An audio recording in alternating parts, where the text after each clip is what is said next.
It's a brisk, cold morning. I'm in Syracuse, New York on Onondaga Lake. I think it's about -2 degrees right now. A beautiful sun's about to come up. I've already seen probably about 15 to 20 different eagles here. I'm in an urban environment. Very cold night last night, so there's a lot of ice. Just a small stretch of water that's open. There's a power plant here, a sewage plant here that discharges warm water, which is kind of gross, but leaves open water for bald eagles to catch fish. So here I am. I'm up in the morning. Woke up at about 4 o'clock in the morning. Hopefully going to see a bunch of eagles. I've already seen quite a few flying around, but here we go. So the first thing you notice when you get to Onondaga Lake is the sound of the eagles. You can hear the chit chat all around the lake.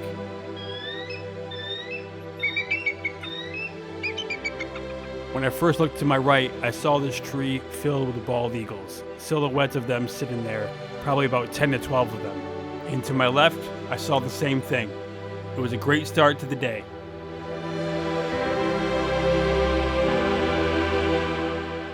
And that's when the action really started. You could see this really cool mist coming off the water, and then there's this group of eagles diving down into the mist. You could tell that they spotted something, but it wasn't until a few minutes later that one came up with a nice fish.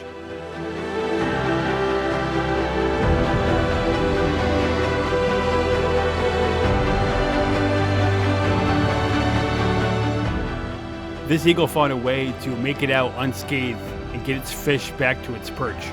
That wouldn't be the case for most of the eagles on this day. They were extremely active this morning. And this is where the true bald eagle behavior comes out. One of my favorite things to film is when one catches a fish and then every eagle in sight tries to steal it from him. This seems to be in the bald eagle's nature, and it's a lot of fun to watch. The problem for the bald eagle in this scenario is when it's holding on to a fish, it loses its main source of self-defense, which is its talons. And so when it feels threatened and it feels it has no other option, it drops the fish. This eagle here is probably about 3 years old, and I can tell this based on its markings on its head. And of course, it flew right behind the only pillar blocking my camera. But I did notice the mature eagle sitting on the ice. It took off instantly, so I knew it had a fish. You could see that the juvenile was having a hard time gripping the fish, and it had a 4-year-old eagle that was hounding it. And then it had no choice but to drop the fish. And this time, the 4-year-old that was chasing it makes some really great acrobatics and tries its hardest to be the first to the fish because other eagles are right nearby.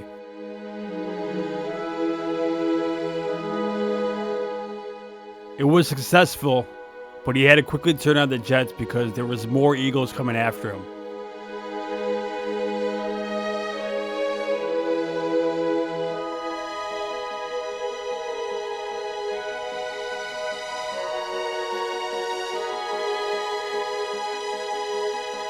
It was a really great effort from that eagle, but sometimes you just have to know when to give it up.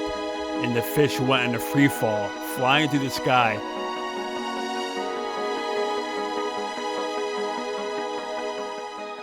But this time, it's quickly picked up by one of the adults, which is shortly lived.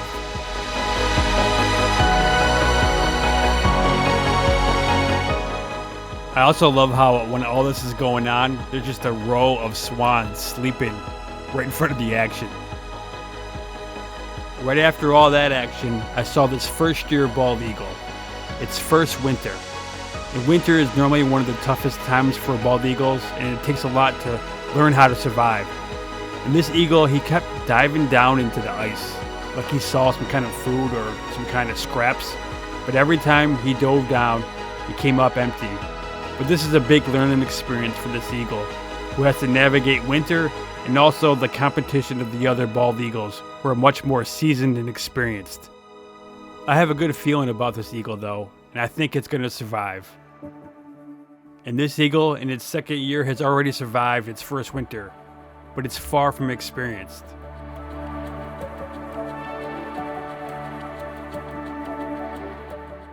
And just when it thought it had an open path to the trees, another eagle thought otherwise.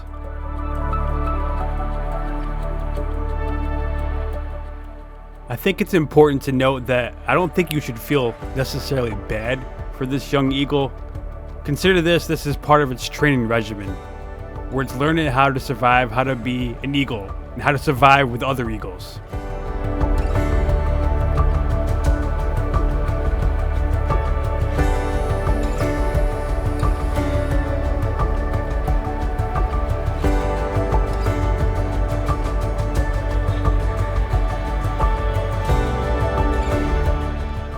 Moments after that second-year eagle almost causes a mid-air collision.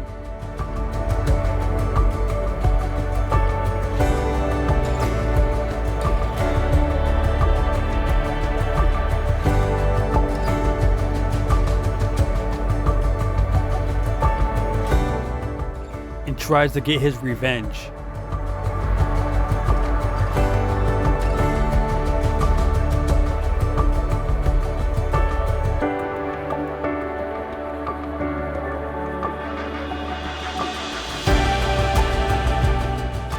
But I think it can take comfort in the fact that no matter your age, no matter what your experience, all eagles have to face the same problem, the same challenge.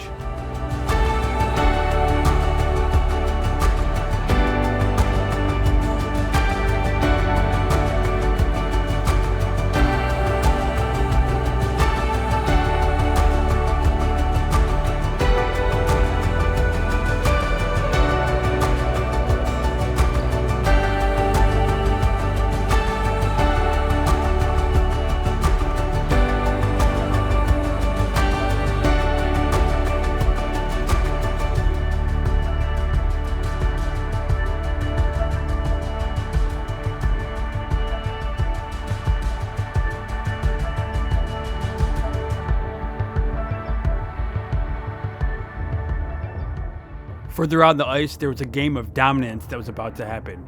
And this eagle came in hot, looking to claim its dominance crown.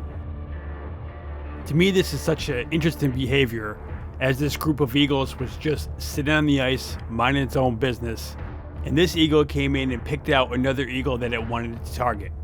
This must have been the biggest threat. But then the eagle came back, and surprisingly, didn't go after the eagle that first fought it, but another eagle it goes after and just demolishes it into the ice.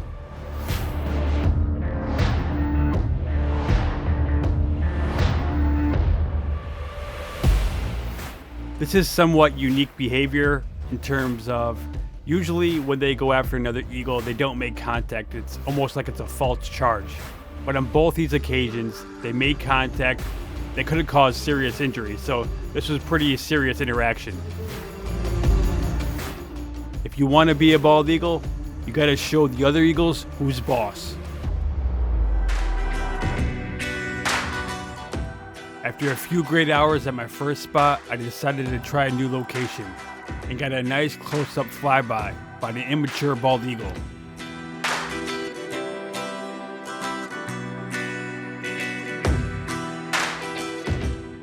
And then I got to witness what happens when a train goes by a tree full of bald eagles.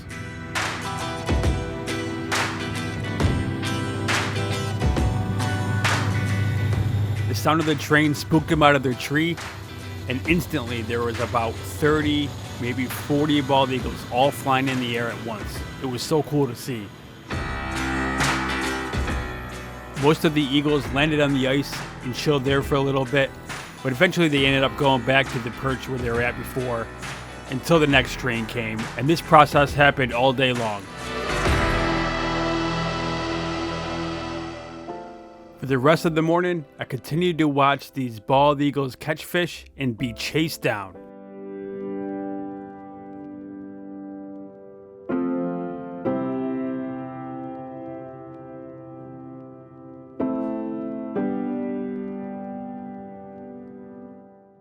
And some were actually able to make it back and eat the fish.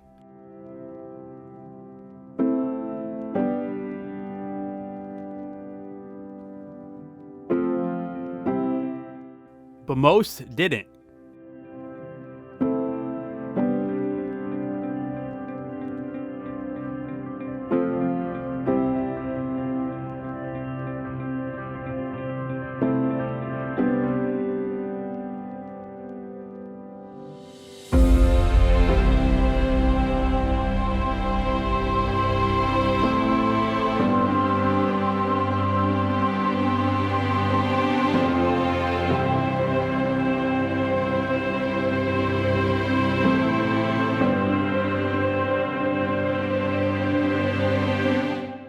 And it seemed like most times that nobody got the fish.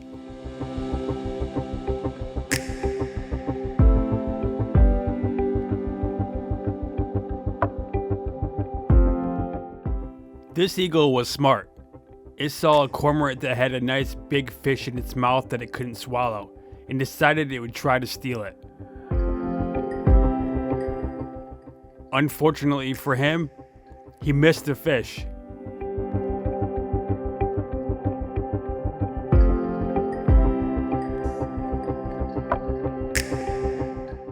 And his buddy got it instead.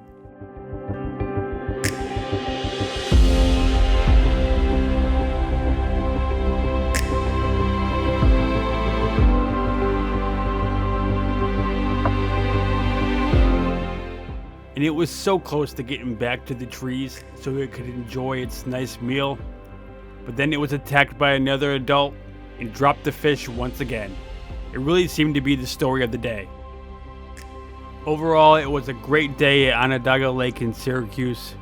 I've been coming here for a few years now and it never really seems to disappoint.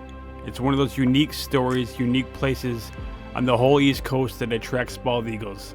A place that you wouldn't ever expect to see them in an urban area where open water is fueled by a sewage plant. But that's nature. You never know what's going to happen or where it's going to show up.